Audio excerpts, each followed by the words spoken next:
നമ്മളിവിടെ ചർച്ച ചെയ്യുന്ന വിഷയം കല, സാഹിത്യം എന്നുള്ളതാണ്. എന്താണ് കല? എന്താണ് സാഹിത്യം? കലയും സാഹിത്യവും സമൂഹത്തിൽ ചെലുത്തുന്ന സ്വാധീനം എന്താണ്? നിങ്ങൾ കുട്ടികളെ സംബന്ധിച്ച് ഈ വിഷയം വളരെ പ്രാധാന്യമർഹിക്കുന്ന ഒരു വിഷയം തന്നെയാണ്. കാരണം ക്ലാസ് മുറികളിൽ നിന്നുള്ള പഠനം മാത്രം കൊണ്ട് ഒരു നല്ല സമൂഹത്തെ വാർത്തെടുക്കാൻ സാധ്യമല്ല. പ്രത്യേകിച്ചും ആധുനിക സമൂഹത്തിൽ വിദ്യാഭ്യാസം ജോലി നേടാനുള്ള ഒരു അവസരമായി മാത്രമാണ് സമൂഹം കണ്ടുവരുന്നത്. അപ്പോൾ അവിടെ കലാ സാഹിത്യ വാസനകൾക്ക് വലിയ വില കൽപ്പിക്കുന്നില്ല എന്ന് ചുരുക്കം. നമുക്കറിയാം, ലോകം മാറ്റിമറിച്ച ഒരുപാട് മഹാപ്രതിഭകൾ കലയിലൂടെയും സാഹിത്യത്തിലൂടെയും വന്നെത്തിയവരാണ്. APJ അബ്ദുൽ കലാം ആവട്ടെ, നമ്മുടെ ഗന്ധർവ ഗായകൻ യേശുദാസ് ആവട്ടെ, മമ്മൂട്ടി ആവട്ടെ, അതേപോലെ നാടകരംഗത്തും കലയിലും സാഹിത്യത്തിലുമുള്ള, സാഹിത്യത്തെക്കുറിച്ച് പറയുമ്പോൾ MT വാസുദേവൻ നായരെ പോലെയുള്ള വലിയ പ്രതിഭകൾ ഒക്കെ അവർ കലയെയും സാഹിത്യത്തെയും ഉപാസിച്ചതുകൊണ്ട് സമൂഹത്തിൽ വലിയ സ്ഥാനങ്ങളിൽ എത്തിച്ചേർന്നവരാണ്. നിങ്ങൾക്കിടയിലും ഇതുപോലെ ചിത്രരചനയിലും രചനാ മത്സരങ്ങളിലും അതുപോലെ ഗാനരംഗത്തുമായാലും അതുപോലെയുള്ള മിക്ക കലാവകഭേദങ്ങളിലും താല്പര്യമുള്ളവരായിരിക്കും നിങ്ങൾ ഓരോ കുട്ടികളും. അപ്പോൾ അങ്ങനെയുള്ള നിങ്ങളുടെ വാസനകൾ കണ്ടെത്തി അതാത് മേഖലകളിലേക്ക് തിരിച്ചുവിടുക എന്നുള്ളതാണ് ഓക്സോ പോയിൻ്റ് ഇങ്ങനെയൊരു ഉദ്ദേശം മുന്നോട്ട് വയ്ക്കുന്നത്. ഓക്സോ പോയിൻറ്റിൻ്റെ വിവിധോദ്ദേശ്യ പദ്ധതികളിൽ കുട്ടികളിൽ കലാവാസന വളർത്തുക എന്നുള്ളത് പ്രധാനപ്പെട്ട ഒരു ദൗത്യമാണ്. ഇപ്പോൾ നിങ്ങൾക്കറിയാവുന്നതുപോലെ നമ്മുടെ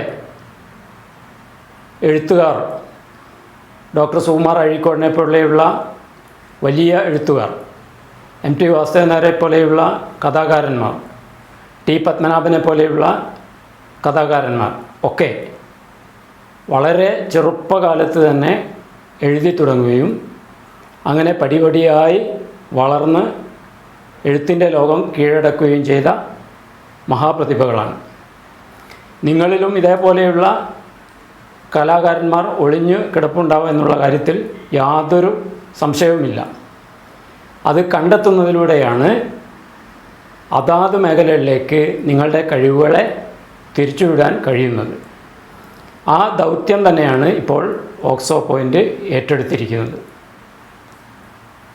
MT വാസുദേവൻ നായർ ഒരിടത്ത് എഴുതുകയുണ്ടായി, അദ്ദേഹം ഇങ്ങനെ കഥകളൊക്കെ എഴുതി തുടങ്ങിയ കാലത്ത് പാഠപുസ്തകങ്ങളൊന്നും വായിക്കാതെ വലിയ മാർക്കൊന്നും കിട്ടാതെ നടന്ന കാലത്ത് അദ്ദേഹത്തിൻ്റെ അച്ഛൻ അദ്ദേഹത്തെ കുറ്റപ്പെടുത്തുകയുണ്ടായി. അച്ഛൻ അന്ന് പറഞ്ഞത്, നിന്നെയൊക്കെ വളർത്തിയിരുന്നെങ്കിൽ ആ സമയത്ത് 4 തെങ്ങിൻ തൈ വെച്ചിരുന്നെങ്കിൽ ഇന്ന് വലിയ മെച്ചമുണ്ടാകുമായിരുന്നു എന്നാണ്. പക്ഷേ പിന്നീട് MT വലിയ എഴുത്തുകാരനായി. ഒരിക്കൽ ആദ്യത്തെ സാഹിത്യ അക്കാദമിയുടെ അവാർഡ് കിട്ടിയ സമയത്ത് അച്ഛനെ മദ്രാശിയിൽ കൊണ്ടുപോയി ചികിത്സിപ്പിക്കാനുള്ള കാശ് കിട്ടിയതിനെക്കുറിച്ച് MT എഴുതിയിട്ടുണ്ട്.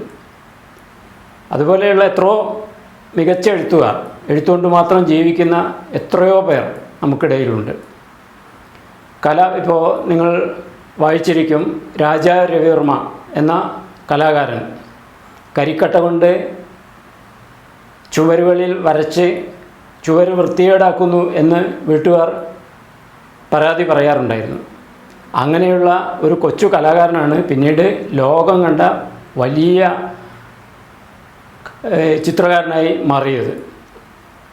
അപ്പോൾ ഇങ്ങനെയുള്ള നിങ്ങളിൽ ഒളിഞ്ഞിരിക്കുന്ന ചില കുട്ടികൾക്ക് ചിത്രം വരയ്ക്കാനായിരിക്കും താല്പര്യം, മറ്റു ചിലവർക്ക് പാട്ട് പാടാനായിരിക്കും, ചിലർക്ക് മിമിക്രി അവതരിപ്പിക്കാനായിരിക്കും, ചിലർക്ക് നൃത്തം അവതരിപ്പിക്കാനായിരിക്കും, അല്ലെങ്കിൽ കഥ എഴുതുന്നവരുണ്ടാവാം, കവിതകൾ എഴുതുന്നവരുണ്ടാകാം. എന്താണോ നിങ്ങളുടെ വാസന അത് കണ്ടെത്തി ആ വഴിയിലേക്ക് ശരിയായ ദിശയിൽ വിദ്യാർത്ഥികളെ തിരിച്ചുവിടുക എന്നുള്ള വലിയ ദൗത്യമാണ് ഓക്സോ പോയിൻ്റ് ഇവിടെ ഏറ്റെടുത്തിരിക്കുന്നത്. ആ ദൗത്യത്തിൽ ഒരു എളിയ പങ്കാളിയാകാൻ കഴിഞ്ഞതിലുള്ള എൻ്റെ സന്തോഷം ഞാൻ നിങ്ങളുമായി പങ്കുവയ്ക്കുന്നു. ഓക്സോ പോയിൻ്റെ ഈ വലിയ ദൗത്യത്തിലേക്ക് നിങ്ങളെ ഓരോരുത്തരെയും ഞാൻ ഹാർദമായി സ്വാഗതം ചെയ്യുന്നു. നമുക്ക് ഇനിയൊരവസരത്തിൽ കലയുടെ ദൗത്യത്തെക്കുറിച്ചും കലയുടെ വകഭേദങ്ങളെക്കുറിച്ചും ഇതേപോലെയുള്ള ഓരോ എപ്പിസോഡുകളിലായി നമുക്ക് വീണ്ടും കാണാം. അതുവരെ നമസ്കാരം.